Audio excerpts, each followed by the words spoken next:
Well, hello all. It's been a while since my last post, and I feel bad about that. But I have to say, I've been traveling a lot, and I've been engaged with some other um, initiatives, some really good stuff. So it's been taking up a lot of time. There's not enough time in the day, but I'm back, and I think I can get back to maybe one or two a week. I'm looking forward to that. So what I'm addressing today, and there's lots to talk about, but today I'm going to focus on the Israel-Gaza hostage deal. Is it a wonderful deal or is it a terrible deal? The answer is yes, unfortunately.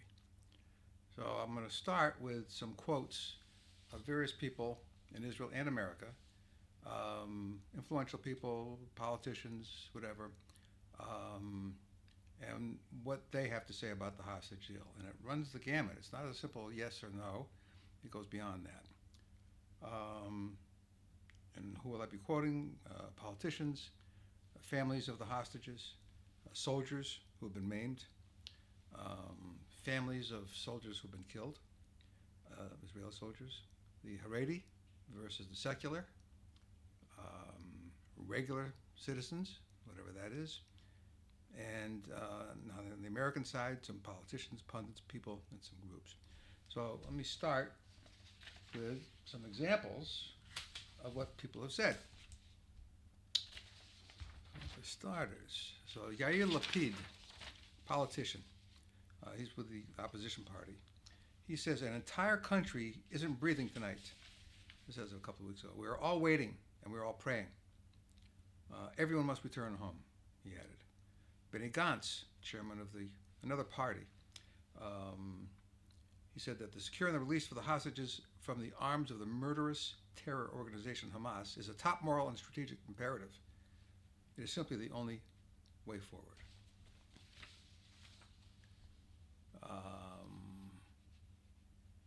Another politician, he runs the housing area. He's with the ultra Orthodox Agudat Yisrael party. He's on the religious side.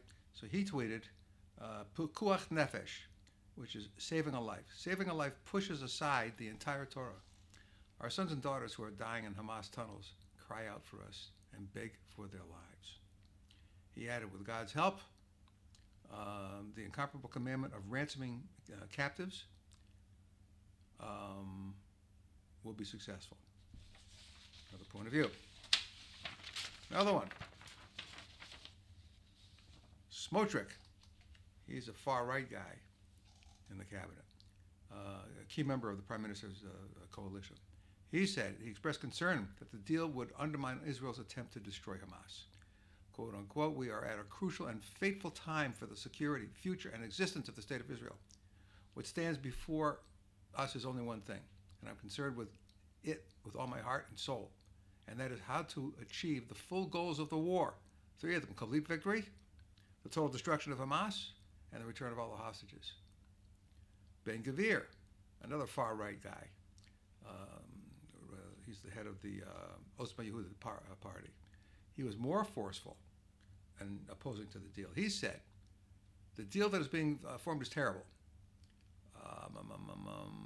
It includes the release of hundreds of murderous terrorists from prisons, return of Gazans, including thousands of terrorists to the northern Gaza Strip, pulls the IDF from the Netzorim corridor, and revives the threat to the residents of the envelope. The envelope is the Israeli side of the border with Gaza. That's the Gaza envelope. Thus effectively erasing our war achievements that have been achieved through much blood by our fighters. He warned that the current deal would cost the lives of many Israeli citizens. All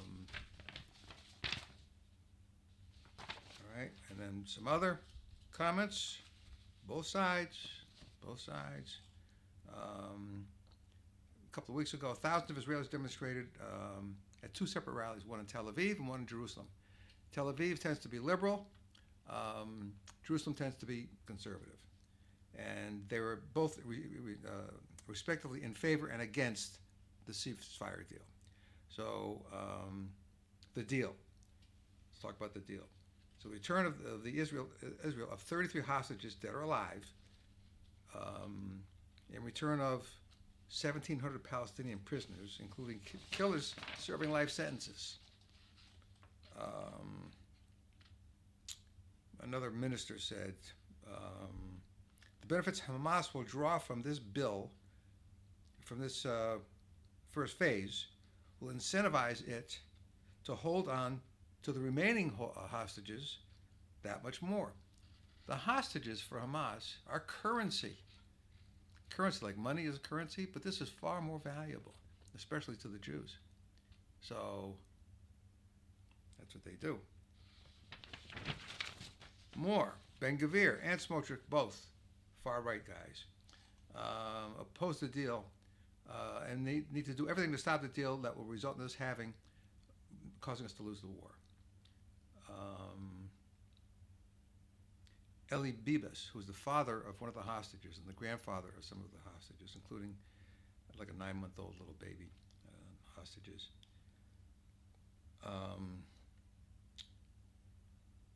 He said, I try to imagine my youngest grandson running to me and calling, Grandpa Eli, a gift, give me a gift. He's referring to one of his grandkids who recently had a second birthday in captivity. And he said, Mr. Prime Minister, the past year symbolizes for us as a people a year of disunity, destruction. The nightmare that has become reality of our lives in this past year must end. That's from a hostage, from hostage's father and grandfather. I wouldn't feel much differently if I were they. Yoav Gallant said the deal is the right deal. It's important to do it. I support the Israeli government in making this deal. The release of the hostages is a declared war goal. I am ashamed of what Smotrich and Ben-Gvir are doing. It's not Zionist, not Jewish, it's not humane. So politics here in Israel gets, they go out there. All right, now let's look at some of the American responses and their outlook on it. So the American Jewish organizations largely lauded the deal, praised it, though noted that it was insufficient. From the Federations of North America, there is much work to be done and significant uncertainty, but we are hopeful that the first phase of this agreement will pave way for remaining hostages to remain united with their families and hostilities to end. Hopefully.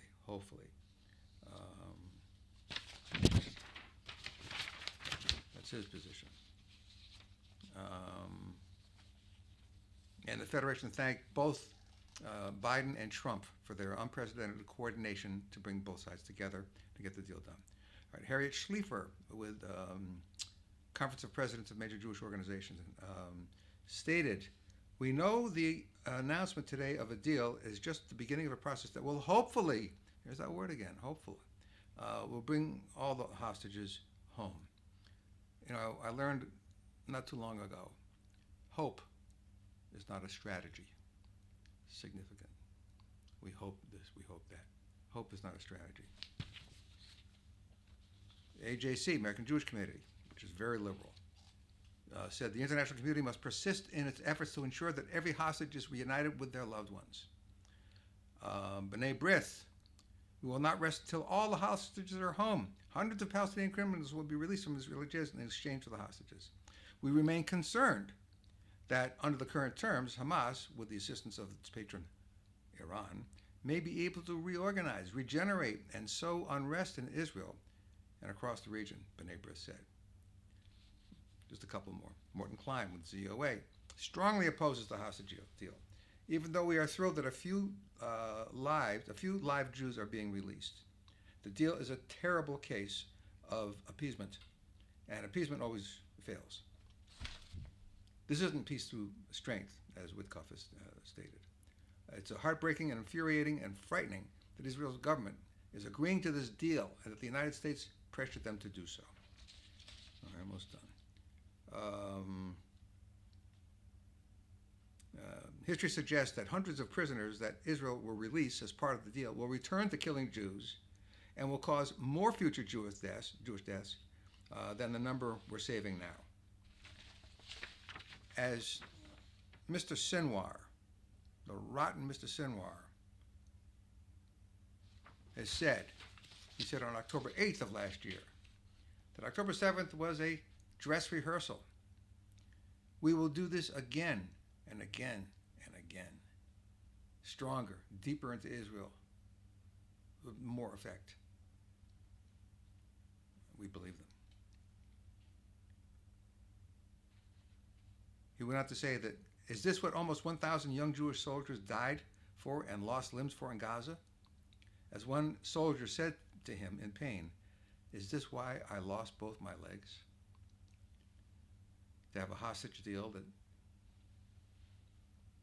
we get maybe 60, 70, 80 people back, and they get 2,000 prisoners and murderers released. That's why he lost his legs. Didn't Israel learn from having released 1,000 terrorists for Gilad Shalit and seeing dozens going back to terrorism and joining Hamas? I forget when, but like 20 years ago, a sergeant, Israeli sergeant, was kidnapped. And he was held for months and months and months. I think it was maybe a few years, I forget. And Netanyahu was prime minister at the time. Under great pressure from the public, they wanted a deal. And they agreed. There was 1,042 prisoners, murderers, terrorists, in return for one Sergeant Shalit. Unbelievable. I think it's something like 82% of those 1,042 participated in October 7th. And one of them was Sinwar. I don't know why Israel does this. Well, I'll address that in just a moment. IAC, Hamas must release all the remaining captives at once and relinquish its tyrannical rule of Gaza. Now that I agree with. Release all the hostages and relinquish the rule. Okay. Israel retains the inalienable right to eliminate the genocidal threats facing the Jewish people, most urgently. Okay.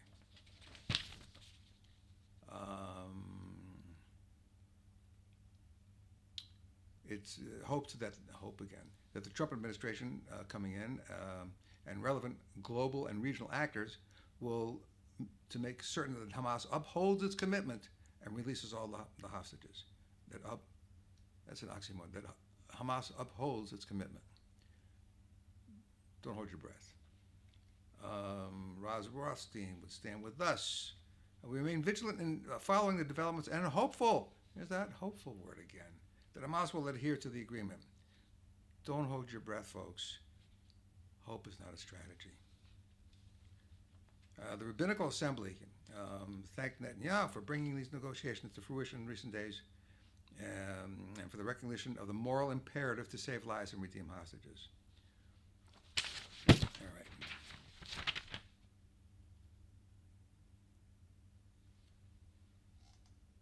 All right, this another one says, this breakthrough agreement achieved through negotiations between Israel, Hamas, and brokered by Egypt, Qatar, and the United States, marks an essential step toward alleviating the immense suffering of those captives taken 15 months ago and the families and the civilians caught in this tragic thing. We are relieved and comforted, however, he says, we are relieved and comforted by the plan to release hostages and end hostilities. Our work is not finished. Hamas must release any remaining captives. It must be fully disarmed and dismantled, and its tyrannical rule over Gaza must end. In this moment of cautious optimism, we are reminded of the power of determined, principled leadership, remaining united with our democratic allies. All right, so that's examples of what different people have to say between America and Israel. Now, one more. So a couple of weeks ago, thousands of Israelis demonstrated. I said this already. Never mind. All right, hold on. Now, a bit of a summary and conclusion, and maybe some opinions. All right.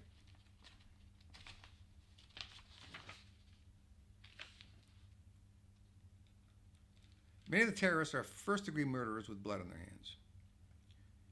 Phase 2 and 3 of the deal are yet to be negotiated. potentially returning all the hostages, potentially. The thought of negotiating with terrorists is a strategic disaster. Hamas's purpose in taking the captives in the first place was to hold all of Israel hostage until it would end its offensive in Gaza. Giving back 2,000 prisoners to get back fewer than a few dozen hostages will teach terrorists across the Middle East and the world that taking hostages is a strategy that works. You want something from your enemy? Steal some of their citizens. Hold them as hostages, as currency, and get what you want. This hostage deal opens that door. It's an invitation for that. By negotiating, Hamas has gotten exactly what it hoped for, and Israel should expect Hamas and Palestinians and so on to try taking hostages in the near future. Expect it. The only way to deter terror organizations from taking hostages is to make the price of taking them too difficult to bear. Hamas terrorists killed 6 hostages in cold blood a month or 2 ago. In cold blood. Because they couldn't move them around anymore because they were so weak. And Israel was getting too close to them. So they just put bullets in their heads. The fate of the hostages was a major consideration guiding whether or not the IDF would move into areas. Okay, so because the hostages were spread out throughout Gaza, and they kept moving them around, it was very difficult for Israel to have an effective offensive to get the bad guys because they're using hostages, our people, as human shields. It's disgusting. It's immoral. But that's what they did. And it had an effect. Israel did not fight as hard as it needed to and wanted to in certain areas because we didn't want to take a chance of killing the hostages. Awful. Perhaps the current ceasefire hostage exchange deal was one of Prime Minister Netanyahu's that he felt he had to accept. I'll address that in just a moment.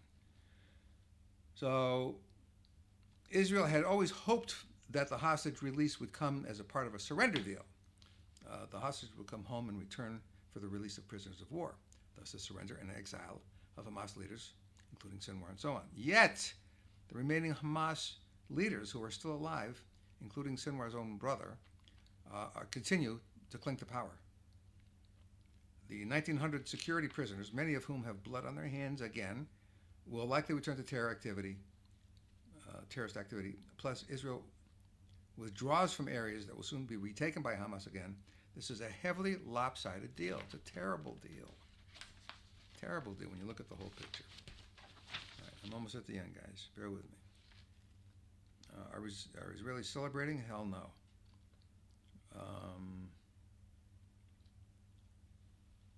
And I'm sure Hamas too, but Israelis are tired of this war. It's been 15 months. Their jobs are ruined. Their businesses that they own, small business and so on, the Israelis folded because they're out there fighting. Fear by their families. It's been awful. And they're exhausted. But we have to persevere.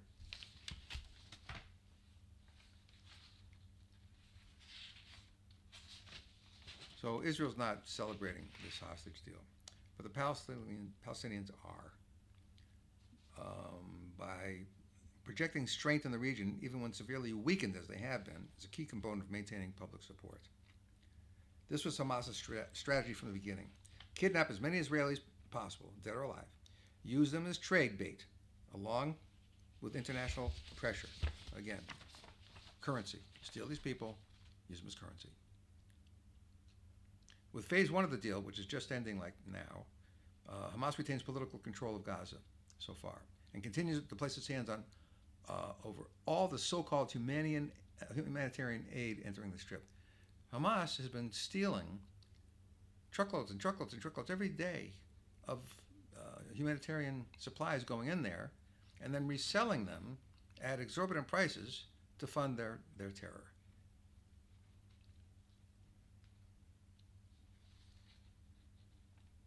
Hamas is doing their best to tell the world that it's a victory for them. All right. Many Palestinians are still supporting Hamas, big time, like most of them. But some of them can see how little their leadership values their lives, using Gazans as human shields and elevated death tolls as a strategy enforcing international pressure on Israel. Hamas wants the Palestinians to be killed. The more the better, because it makes Israel look bad because we're killing innocent people. By contrast, Israel is willing to take hundreds of hardened criminals to get back a handful of hostages. It's a powerful message in that light triumphs over darkness. But it has to have its limitations.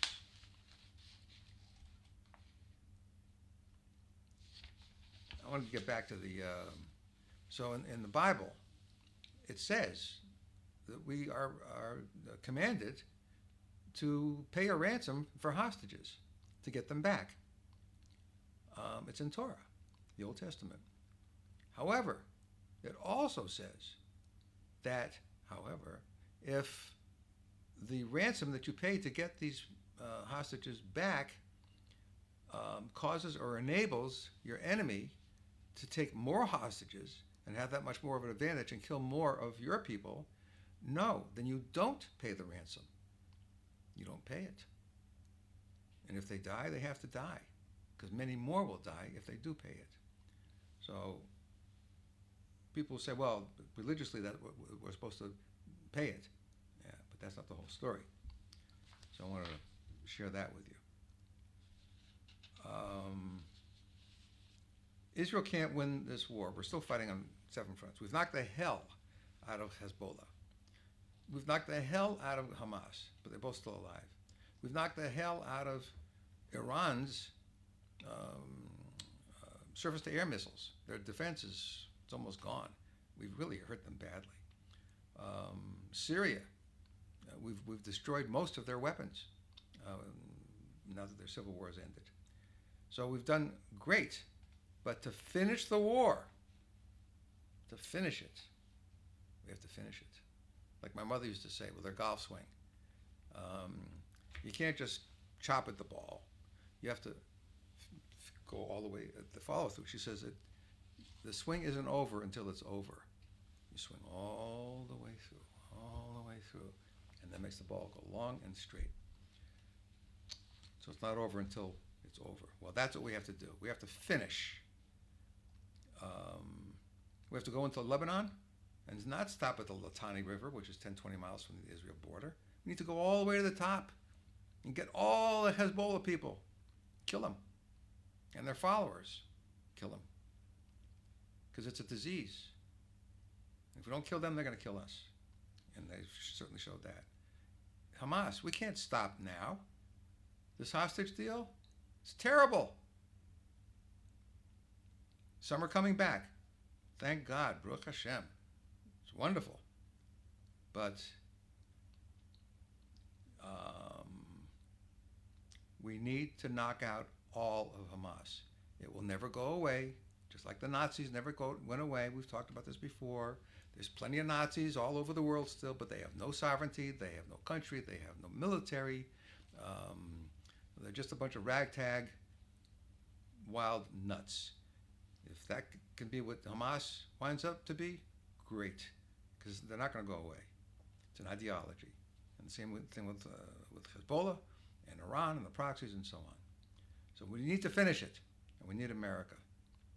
So we've succumbed to a lot of pressure from America for political reasons, their political reasons, our political reasons. We have to finish it. Okay. A little bit about the new administration, and so it's the most pro-Israel administration America has ever had, such as Florida's Marco Rubio, incoming Secretary of State. He said, "How can any nation coexist side by side with a group of savages like Hamas?" Incoming Secretary of Defense, Hegseth, was a little bit of a nut too, but he said in his hearing, "I support Israel killing every last member of Hamas." Mike Waltz, the National Security Advisor, said, "Hamas will never govern Gaza. That is completely unacceptable." He added that he wants Israelis to hear me loud and clear that if Hamas reneges on the deal and Hamas backs out, moves the goalpost, what have you, we will support Israel in doing whatever it has to do.